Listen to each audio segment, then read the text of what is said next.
Hello అండి, నమస్తే.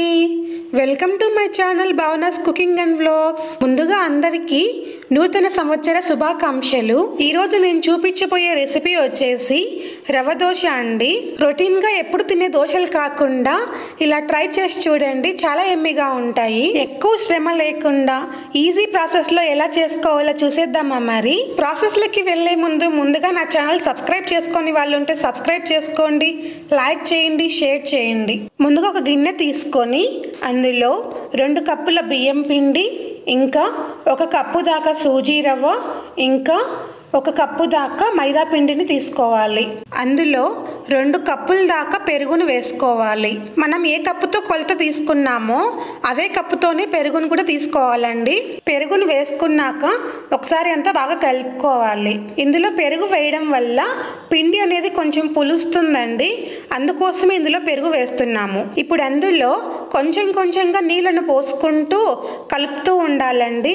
అప్పుడే పిండి అనేది ఉంటలు కట్టకుండా ఉంటుంది. మీకు కావాలంటే ఇందులో మైదా పిండి బదులు గోధుమ పిండి అయినా వేసుకోవచ్చండి. ఈ ప్రాసెస్ అంతా ఒక 3 గంటల ముందు చేసుకోవాలండి.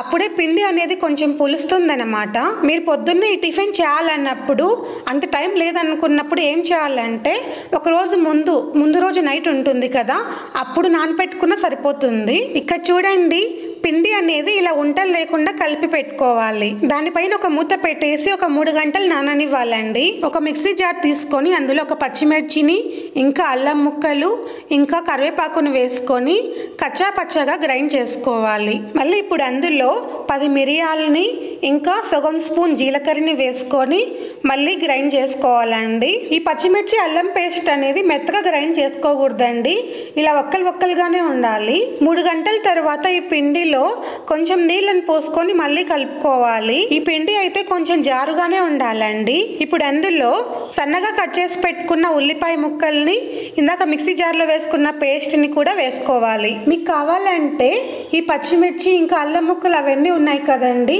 మిక్సీ జార్లో కాకుండా మీకు రోళ్ళు అందుబాటులో ఉందనుకోండి, రోట్లో అయినా వేసుకొని దంచి వేసుకోవచ్చు. ఈ పిండి అయితే కొంచెం జోరుగానే ఉండాలి కాబట్టి ఇంకా కొంచెం నీళ్ళని వేసి కలిపాను. ఇప్పుడు అందులో తగినంత ఉప్పుని, ఇంకా వంట సోడాని వేసుకొని కలుపుకోవాలి. ఈ దోసపిండి అయితే మనం రోజు వేసుకునే నార్మల్ దోశ పిండి ఉంటుంది కదా, అలా ఉండకూడదు, ఇలా జోరుగానే ఉండాలండి. అప్పుడే మనకు దోశలు అనేటివి చాలా క్రిస్పీగా వస్తాయి అన్నమాట. ఇంకా పిండి అయితే రెడీ అయిపోయిందండి, దోశ వేసేసుకుందామా. మరి ఇక్కడ దోశ వేసేటప్పుడు పిండి అంత ఒకే చోట వేయకూడదండి, నార్మల్ దోశలాగా. అంటే పెనం పైన దోసపిండి ఇలా విసిరేసినట్టు వేయాలన్నమాట.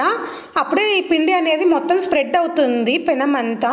ఇలా చివర్లో పిండి ఎక్కువైంది అనుకున్నప్పుడు ఇలా పెనాన్ని తిప్పితే సరిపోతుందండి. ఇంకా దోశ అనేది చుట్టూ కాలాలి కదా అండి, మధ్యలో ఒకటే కాదు కాబట్టి పెనాన్నే కొంచెం జరుపుతూ ఉండాలన్నమాట. మీ దగ్గర పతలాగా ఉండే పెనం ఉందనుకోండి, ఈ ప్రాబ్లం ఉండదన్నమాట. ఈ పెనం జరపాల్సిన అవసరం ఉండదు, ఈజీగా అయిపోతుంది పని కూడా. ఇక్కడ చూస్తున్నారా, దోశ అయితే ఇలా ఉండాలండి, అప్పుడే దోశ అనేది చాలా క్రిస్పీగా ఉంటుంది. ఇక్కడ ఇంకోటి ఏంటంటే, దోశ అయితే ఒక పక్కే కాల్చుకోవచ్చు అండి, ఇంకో పక్క అవసరం లేదు. ఇది కొంచెం పతలాగా ఉంటుంది కాబట్టి ఇంకో పక్క అవసరం లేదనమాట.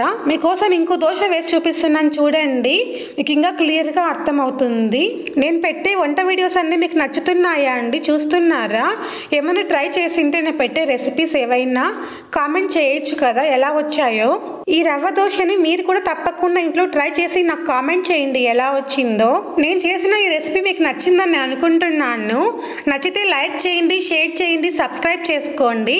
మరిన్ని వీడియోస్ కోసం పక్కనే ఉన్న బెల్ ఐకాన్ని ప్రెస్ చేయండి, అప్పుడే నేను పెట్టే ప్రతి ఒక్క వీడియో మీ స్క్రీన్ పైన కనిపిస్తుంది.